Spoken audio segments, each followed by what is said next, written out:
Hello friends, तो हम लोगों ने टॉप 50 क्वेश्चंस ऑन वेक्टर की सीरीज़ में क्वेश्चन नंबर 15 तक सॉल्व कर लिया था। तो हम लोग आज से इस वीडियो में क्वेश्चन नंबर 16 से देखेंगे। ये सभी question exam point of view से मोस्ट इंपॉर्टेंट है, निमसेट हो या जेई हो या बीएचयू, सभी एग्ज़ाम के लिए। ठीक है, तो क्वेश्चन नंबर 16 है कि if you and we are unit vectors and theta is the acute angle between them. Theta angle है इन दोनों के बीच का और इसने बोला एक्यूट है। ठीक है, then 2u cross 3v is a unit vector for, और ये भी बता दिया है कि 2u cross 3v unit vector है। ठीक है, जो जो दिया है लिख लेते हैं। u और v यूनिट वेक्टर है, तो इसका मतलब है कि इन दोनों की मैग्नीट्यूड की वैल्यू 1 होगी, क्योंकि हमें पता है यूनिट वेक्टर की मैग्नीट्यूड की वैल्यू 1 होती है। ठीक है, और इसने बोला है कि ये भी यूनिट वेक्टर है, इज़ यूनिट वेक्टर। ठीक है, तो मतलब इनके भी मैग्नीट्यूड की वैल्यू 1 होगी, तो लिख लिया। ठीक है, हमसे पूछा है for no values of theta exactly 1 value of theta, मतलब थीटा की वैल्यू पूछा है। थीटा की किस वैल्यू के लिए ये जो है यूनिट, ये जो वेक्टर है ये यूनिट वेक्टर है। ठीक है, तो हम लोग सॉल्व करते हैं। तो 2 और 3 है, स्केलर है, मल्टीप्लाई कर सकते हैं। तो 2 3 जा 6 हो जाएगा, उसको बाहर लेंगे तो 6, और ये हो जाएगा u क्रॉस v।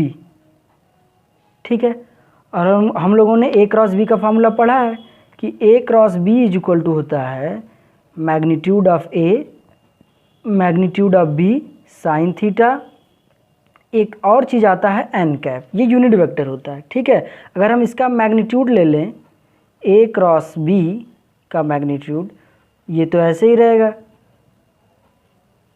ठीक है, और इसकी वैल्यू 1 हो जाएगी, क्योंकि ये यूनिट वेक्टर है, जब इसका मैग्नीट्यूड लेंगे तो वैल्यू 1 हो जाएगी। ठीक यही कॉन्सेप्ट हम यहाँ पर लगाएंगे। तो 6, तो u क्रॉस v की जगह क्या लिखेंगे, magnitude of u magnitude of v sine theta is equal to 1। ठीक है, यही हमने यूज किया है। तो u और v की भी तो वैल्यू 1 है, तो रख देते हैं। तो ये 1 रखेंगे, कोई फ़र्क नहीं पड़ेगा। तो sine theta is equal to 1/6। और क्वेश्चन में बोला था कि थीटा हमारा एक्यूट एंगल है, थीटा हमारा एक्यूट एंगल है।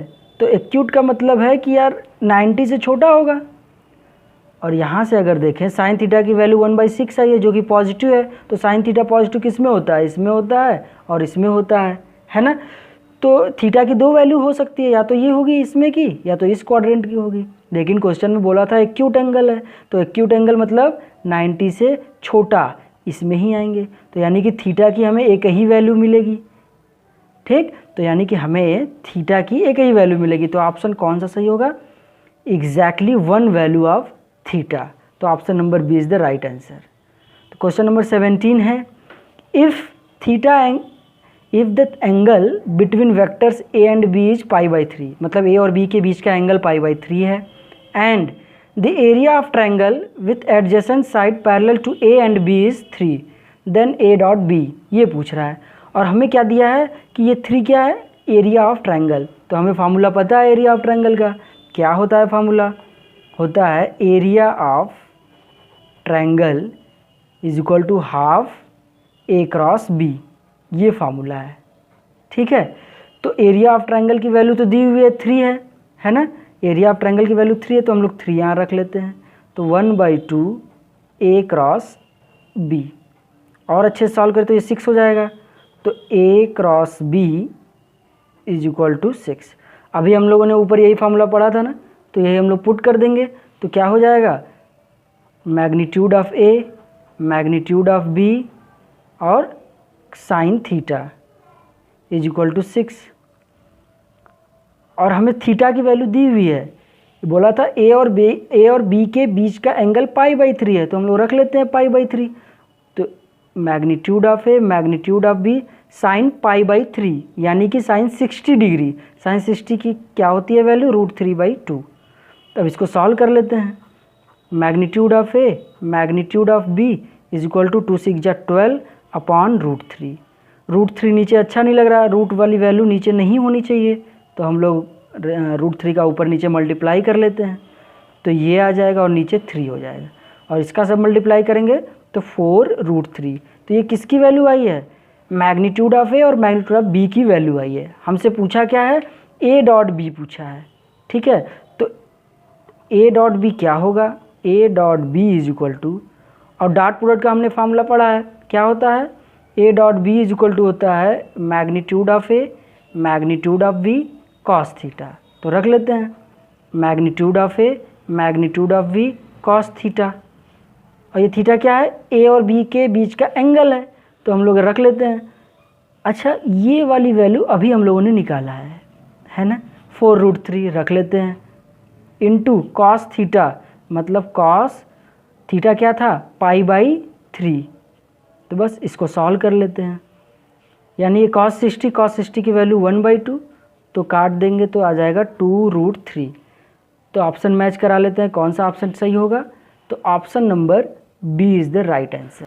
क्वेश्चन नंबर 18 है, for any vector A cross I का whole square, A cross J का होल स्क्वायर और ए क्रॉस के का होल स्क्वायर, इसकी वैल्यू बतानी है, ठीक है। तो हमें ए वेक्टर पता ही नहीं है, इसने बोला फॉर एनी वेक्टर ए, तो ए को लेट कर लेते हैं। तो क्वेश्चन नंबर 18, ए को हमने लेट कर लिया, let A is equal to, आप कुछ भी लेट कर सकते हो, a1i plus a2j plus a3k, vector में ऐसे ही लेट करते हैं। और क्या बोला है, बोला है इसकी वैल्यू बताओ, है ना। तो हमें ध्यान से दिख रहा है ए क्रॉस आई चाहिए होगा, ए क्रॉस जे भी और ए क्रॉस के भी, तो मतलब ए का आई के साथ क्रॉस लेंगे पहले, फिर जे के साथ, फिर के साथ, ठीक है। पहले आई के साथ लेते हैं, तो ए क्रॉस आई क्या होगा, कैसे निकालते हैं क्रॉस वाला, आप डिटर्मिनेंट मेथड से भी निकाल सकते हो। क्या होता है, पहले आई जे के लिखिए, किसके साथ करना है, ए और आई के साथ, तो ए वाला वेक्टर ये है, तो तीनों लिख दीजिए, a1 a2 a3, और दूसरा वेक्टर है केवल आई है, तो आई यानी 1, आई का कोफिशिएंट 1, जे वाला है ही नहीं, के वाला है ही नहीं, तो 0 0। इसी को सॉल्व कर लेंगे हम लोग, आई ये और ये, तो ये 0 आ जाएगा, और माइनस जे, ये और ये 0 और माइनस a3 प्लस के, तो क्या आएगा 0 और माइनस a2। तो हमारे पास अच्छा सा क्या आया, a3j माइनस a2k, ठीक है। तो यही लिख लेते हैं, a3j माइनस a2k, ये आ गया ए क्रॉस आई। लेकिन हमें क्या चाहिए, ए क्रॉस जे भी चाहिए, तो निकाल लेते हैं। जे के साथ जब इस ऐसे ही करेंगे तो आएगा इसका a1k माइनस a3i, हमें के साथ भी चाहिए, तो क्या आएगा माइनस a1j प्लस a2i। आप इन दोनों को कर लीजिएगा, ठीक ऐसे ही होगा, ठीक है। तो ये तीनों की वैल्यू हम लोगों ने निकाल लिया। अब आगे चलते हैं, क्वेश्चन बोल रहा था सबका मैग्नीट्यूड लो और स्क्वायर करो, हमको तीनों का मैग्नीट्यूड लेना है और स्क्वायर करना है, ठीक है। और लेकिन ऑप्शन में क्या दिख रहा है, मैग्नीट्यूड ए स्क्वायर, सब में दिख रहा है मैग्नीट्यूड ए स्क्वायर। तो हम लोग यहाँ क्या करते हैं, इसका मैग्नीट्यूड निकाल के रख लेते हैं। तो क्या आएगा, √a1 square plus a2 square plus a3 square, और जब इसका स्क्वायर करेंगे तो रूट हट जाएगा, ठीक है। ये हमने निकाल कर रख लिया बाय ऑप्शन। तो इन सब का पहले क्वेश्चन क्या था, ए क्रॉस आई होल स्क्वायर प्लस ए क्रॉस जे होल स्क्वायर प्लस ए क्रॉस के होल स्क्वायर। तो इसी में हम लोग पुट करते हैं मैग्नीट्यूड स्क्वायर। तो हम लोगों ने पहले पढ़ा है कि अगर कहीं ऐसा लिखा हो तो इसका मतलब होता है कि ए के साथ डॉट लिया गया है, ठीक है। कहीं ऐसा लिखा हो तो इसका मतलब क्या है, ए डॉट ए ही है। तो इसका भी मतलब यही होगा कि इसका इसी के साथ डॉट लिया गया है, तो इसकी वैल्यू ये है, इसका इसी के साथ डॉट ले लेते हैं, तो क्या आएगा a3 स्क्वायर, और इसका इसी के साथ लेंगे तो प्लस हो जाएगा a2 स्क्वायर, ठीक है। आगे बढ़ते हैं, प्लस ए क्रॉस जे इसका स्क्वायर करना है, तो इसी का इसी के साथ डॉट लेना पड़ेगा, तो क्या आएगा a1 square plus a3 square, फिर ये वाला प्लस, फिर इसी तरह इसमें करेंगे तो आएगा a1 स्क्वायर प्लस a2 का स्क्वायर। तो ध्यान से देखने पे लग रहा है कि a2 दो बार आया है, a1 भी और a3 भी, तो 2 कॉमन ले लेते हैं और सबको लिख लेते हैं, a1 square plus a2 square plus a3 square, ठीक है, अभी हम लोगों ने पहले निकाल कर रखा था कि मैग्नीट्यूड ऑफ ए की वैल्यू ये है और स्क्वायर कर देंगे तो यही वाली वैल्यू मिल जाएगी, तो यानी मैग्नीट्यूड ऑफ ए स्क्वायर। तो यहाँ रख लेते हैं, तो 2 और ये क्या है मैग्नीट्यूड ऑफ ए स्क्वायर। ठीक है, तो हम लोग मैच करा लेते हैं। तो कौन सा ऑप्शन सही है क्वेश्चन नंबर 18 के लिए? B is the right answer, 2 magnitude of A square. तो क्वेश्चन नंबर 19 है the number of vectors of unit length perpendicular to the vectors A and B is. हमें बताना ऐसे कितने वेक्टर हम लोग बना पाएंगे जो कि यूनिट लेंथ के हो और ए के भी परपेंडिकुलर हो और बी के भी परपेंडिकुलर हो, मतलब दोनों के परपेंडिकुलर हो। जब भी ऐसा वेक्टर पूछे कि ऐसा यूनिट वेक्टर बताइए जो गिवन 2 वेक्टर्स के परपेंडिकुलर हो, तो हमें ये फार्मूला लगाना पड़ता है। क्या लगाना पड़ेगा कि रिक्वायर्ड वेक्टर कौन सा, A cross B upon magnitude of A cross B और आगे प्लस माइनस। ये क्या है? ये ऐसा वेक्टर है जो ए के भी परपेंडिकुलर है, बी के भी परपेंडिकुलर है। ठीक है, ये रिक्वायर्ड वेक्टर जो हमसे पूछा है यही है, यही निकालना है हमें। और हमें ए और बी की वैल्यू दे दी है, लेकिन हम लोग रखने नहीं जाएंगे। क्यों? क्योंकि इसने पूछा है कितने वेक्टर बना पाएंगे, कौन कौन से बनाएंगे ये नहीं पूछा है। कितने वेक्टर हम लोग बना पाएंगे यूनिट लेंथ के जो ए और बी के परपेंडिकुलर हो, और फार्मूला कहता है ये। तो जब हम लोग एक बार प्लस लेकर सॉल्व करेंगे तो एक वेक्टर आएगा, एक बार माइनस लेकर सॉल्व करेंगे तो एक और वेक्टर आएगा, तो मतलब 2 वेक्टर हम लोग पाएंगे, है ना। तो option number B is the right answer. ठीक है, तो अब क्वेश्चन नंबर 20 चलते हैं। 20 कह रहा है लेट यू वी डब्ल्यू, सबकी वैल्यू दी हुई है और कह रहा है if N cap is a unit vector such that कि एन कैप जो है यू के साथ डॉट लिया गया तो 0 आया, इस एन कैप का भी के साथ डॉट लिया गया तो 0 आया, तो बोल रहा है इसकी वैल्यू बताओ। तो यहाँ से क्या लग रहा है, एन कैप यू के साथ डॉट करने पे 0 है, डॉट प्रोडक्ट 0 होता है, तो इसका मतलब है कि ये दोनों वेक्टर आपस में परपेंडिकुलर हैं। और यहाँ से भी वही कंक्लूड करेंगे कि यानी वी और एन कैप आपस में परपेंडिकुलर हैं एक दूसरे के।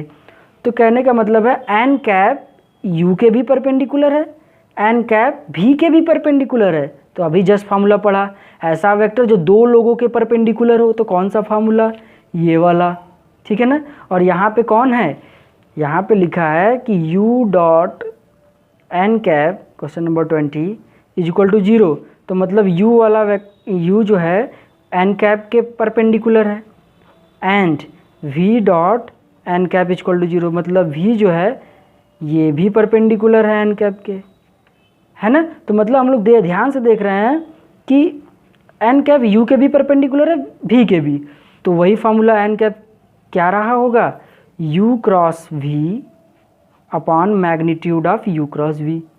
हमने यही फार्मूला लगाया है ना, और प्लस माइनस, तो इसी में हम लोग को पुट कर देना है बस। और u और v हम लोग को दिया है, w भी दिया है। ठीक है, तो u और क्रॉस v निकालते हैं, तो u cross v is equal to क्या होगा, आई जे के, और u क्रॉस u दिया हुआ है i प्लस जे, और v दिया हुआ है i माइनस जे। तो रख लेते हैं u 1 1 और 0, के वाला तो है ही नहीं, तो 1 -1 और 0, इसी को सॉल्व करना है। तो क्या आएगा, i कैप 0 0 और माइनस जे, ये और ये करेंगे तो 0 0, और प्लस के, तो क्या आएगा, ये -1 और -1 तो -2। ठीक है, तो यानी आ गया -2 के कैप, ये आ गया u क्रॉस v। और हमें क्या चाहिए, मैग्नीट्यूड भी चाहिए, तो इसका मैग्नीट्यूड भी निकाल के रख लेते हैं। Magnitude of u cross v is equal to क्या होगा, √(-2) का स्क्वायर, तो 4 आ जाएगा, मतलब 2 आ गया। तो इसी में हम लोग रख लेते हैं। ठीक है, तो एन कैप हमारा होगा N cap is equal to plus minus -2k upon 2, तो एन कैप आ गया हमारा +-k।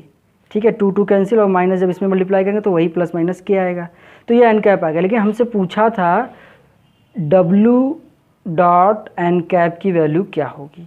तो W हमें दिया हुआ है, W की वैल्यू है I plus 2J plus 3K, ठीक है, और डॉट एन कैप क्या है प्लस माइनस K।